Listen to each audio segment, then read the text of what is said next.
Hello friends, मैं रुपेश आपका मेरे चैनल पे हार्दिक स्वागत कर रहा हूं। दोस्तों, आज हम लोग बात करने वाले हैं अपनी जो भी हम लोग का सीरीज चल रहा है उसके नेक्स्ट टॉपिक पर। जहाँ हम लोग क्लास 10 एनसीईआरटी के क्लास 10 का मैथ का जो कंप्लीट सॉल्यूशन है उसको कर रहे हैं। जैसे कि हम लोग अभी तक 5 चैप्टर तक का पूरा सॉल्यूशन का वीडियो अपने चैनल पे डाल दिया। तो आप प्लीज़, अगर आप लोगों ने उस वीडियो को नहीं देखा तो प्लीज़ जाके कंप्लीट सॉल्यूशन का वीडियोस आप देख सकते हैं, हम जिसमें कि आपको अच्छे तरीके से एक्सप्लेन किया गया है। और अब हम लोग चलेंगे इसके नेक्स्ट टॉपिक 6 चैप्टर पे, यानी 6 चैप्टर है आपका त्रिभुज, और हम लोग इसको देखेंगे। तो अगर आप लोगों ने चैनल को सब्सक्राइब नहीं किया तो प्लीज चैनल को सब्सक्राइब कर ले। और आज चैप्टर 6 का फर्स्ट यानी कि 6.1 चैप्टर आपको इस वीडियो में देखने को मिलेगा। मेरा नाम रुपेश है।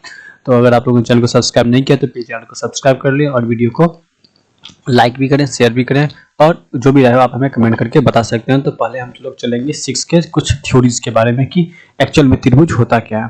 तो हम लोग जैसा कि जो एक त्रिभुज के बारे में बात करेंगे,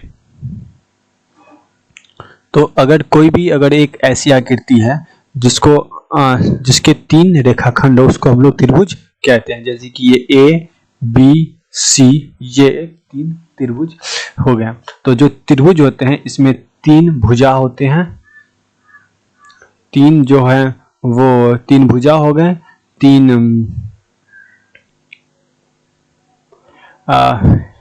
ये बिंदु होते हैं, ठीक है। इसके बाद इसके 3 कोण होते हैं, ठीक है।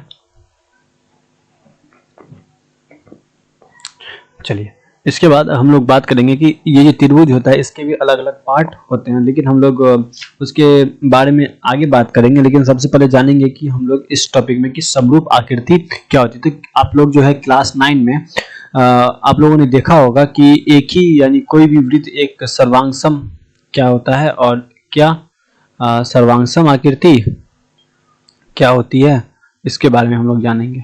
तो देखिए दोस्तों, क्लास 9 में हम लोग ने पढ़ा होगा कि जो भी आकृति एक दूसरे को ओवरलैप पूरी तरीके से कर ले, यानी वह एक दूसरे को पूरी तरीके से ढक ले। जैसे कि ये एक आकृति है, ठीक है, त्रिभुज, इसको एक और आकृति ने इसको इस पूरी तरीके से ऐसे करके कवर कर लिया, तो ये दोनों त्रिभुज क्या हो जाएंगे, समरूप नहीं होकर सर्वांगसम होंगे। उसी प्रकार से हम लोग जानते हैं कि समान त्रिज्या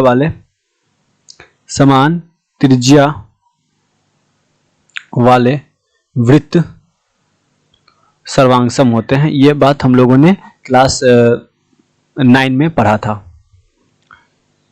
इसके अलावा हम लोग ने पढ़ा था कि समान भुजा वाले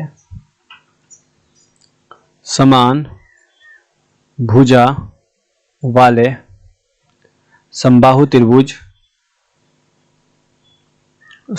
त्रिभुज जो हैं वो क्या होते हैं, सर्वांगसम होते हैं।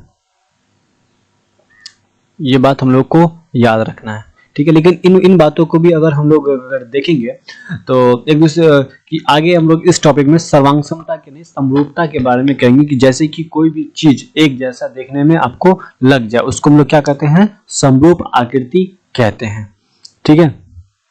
जैसे कि आप लोग देख सकते हैं कि कोई एक ऐसा वृत्त है, ये वृत्त हो गया, ये वृत्त हो गया, दिखने में कैसा लग रहा है, एक जैसा लग रहा है, बस इसकी आकृति क्या है, बड़ी बड़ी है, तो ये सभी आपस में समरूप हो जाएंगे। उसी प्रकार से ये सभी एक समबाहु त्रिभुज है, तो चाहे वो छोटा हो या बड़ा हो तो उसको क्या कहेंगे, समबाहु त्रिभुज हम लोग कहते हैं। तो हम लोग को याद रखना है कि किस किस को समबाहु त्रिभुज कहेंगे। तो देखिए, वृत्त, सभी वृत्त और समबाहु त्रिभुज क्या होते हैं, समरूप होते हैं। क्या होते हैं, समरूप। इसके अलावा इसके बाद वर्ग भी, सभी वर्ग आपस में क्या होते हैं, समरूप होते हैं। ये मुख्य रूप से समरूप होने का मतलब होता है कि दोनों की जो आकृति होगी वो बराबर होगी। तो हम लोग इन बातों को ध्यान रखेंगे कि सभी सर्वांगसम आकृति समरूप हो सकते हैं, परंतु सभी समरूप सर्वांगसम नहीं हो सकते हैं। इन बातों को हमें याद रखना है।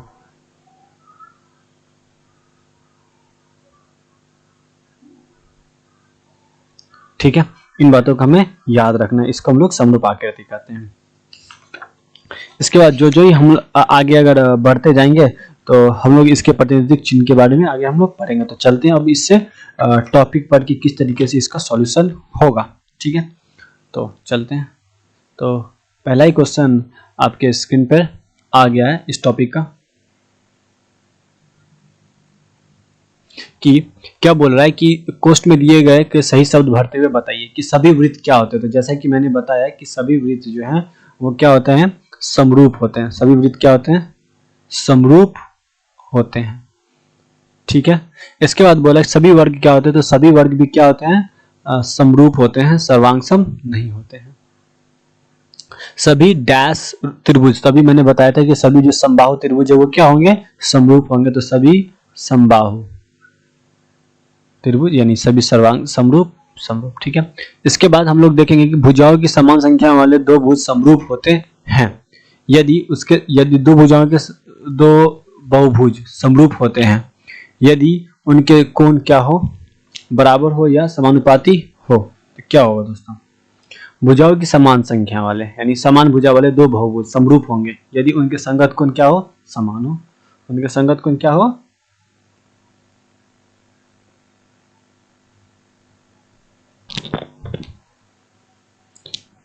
संगत कोण क्या हो, बराबर हो। यानी इस वाले में होगा क्या, बराबर, तथा उनकी संगत भुजाएं क्या हो, समानुपाती हो। ठीक है, यानी पहले वाले में बराबर, दूसरे वाले में समानुपाती। यह था इसका सॉल्यूशन। अगला है कि हमें दो भिन्न भिन्न उदाहरण देना है कि समरूप आकृति होना चाहिए। क्या होना चाहिए, समरूप आकृति। तो समरूप आकृति का दो उदाहरण हम लोग देंगे। यानी पहला समरूप आकृति का पहला देंगे सकेंद्रीय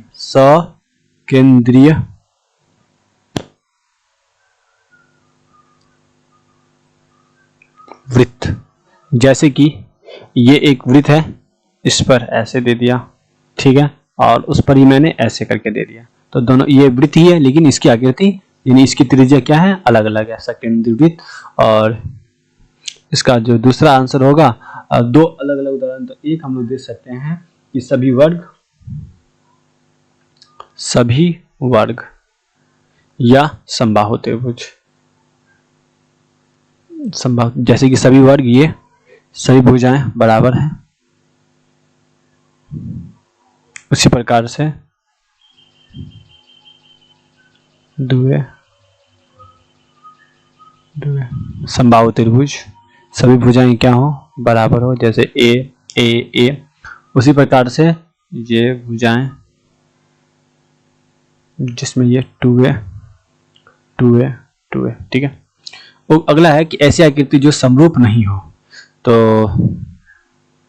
जो समरूप नहीं हो उसके लिए हम लोग लिख सकते हैं दूसरा का ए, एक वर्ग और एक आयत। एक वर्ग और एक आयत। ठीक है, इसमें वर्ग देखिए, ये वर्ग की सभी भुजाएं क्या हैं, बराबर है, लेकिन जो आयत है उसकी भुजाएं बराबर नहीं होती। ये ए तो ये बी तो बी। बीज दूसरा हम लोग लिख सकते हैं एक वर्ग और एक समचतुर्भुज। एक वर्ग और एक त्रिभुज ले लो, एक समचतुर्भुज। एक वर्ग देखिए, ठीक है, इसमें सभी 90 डिग्री पर है लेकिन ये समचतुर्भुज नहीं है। ठीक है, आगे हम लोग देखेंगे कि बताना है कि ये समरूप है कि नहीं है। तो दोस्तों देखिए, ये चतुर्भुज समरूप नहीं है। ठीक है,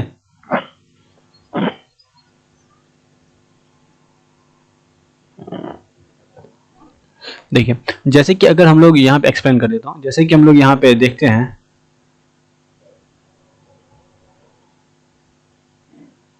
ठीक है, जैसे कि हम लोग यहाँ पे देखेंगे कि समरूप है या नहीं है। तो यहाँ पे एस, यहाँ पी क्यू आर एस में, यानी पी क्यू आर एस, और चतुर्भुज ABCD में हम लोग देखेंगे तो इसके सभी संगत भुजाएं 1/5 और 3, 1/5 और 3 और 1/5 और 3 और 1/5 और 3 के अनुपात, यानी सभी 1/2 बराबर 1/2 बराबर 1/2 बराबर 1/2 के अनुपात में है। ठीक है, लेकिन यहाँ पे हमको देखने से प्रतीत होता है कि इसका कोण और इसका कोण ये 90 डिग्री है। ठीक है, और ये अलग अलग डिग्री का कोण है, तो अर्थात यह समरूप नहीं होगा। तो हम लोग लिख सकते हैं कि यह समरूप नहीं है।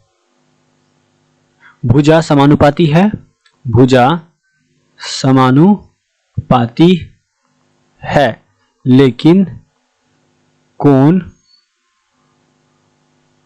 बराबर नहीं है। ठीक है, चलिए चलते हैं अगला। तो पूरा यही था, बस इसमें इतना ही क्वेश्चन था। तो पूरा वीडियो देखने के लिए आप सभी का दिल से धन्यवाद। और चलिए मिलते हैं आपके इसके सेकंड चैप्टर में, और उसके बाद आपको इस वीडियो पे थेल्स थ्योरम जो 6.2 के टॉपिक में है, तो वह भी आपको देखने को इसी चैनल पे मिल जाएगा। तो प्लीज़ वीडियो को लाइक, चैनल को सब्सक्राइब कर लें, वीडियो को शेयर करें और कमेंट करके अपनी राय बता सकते हैं, और सब्सक्राइब करने के बाद बेल आइकन को जरूर दबा दें। मिलते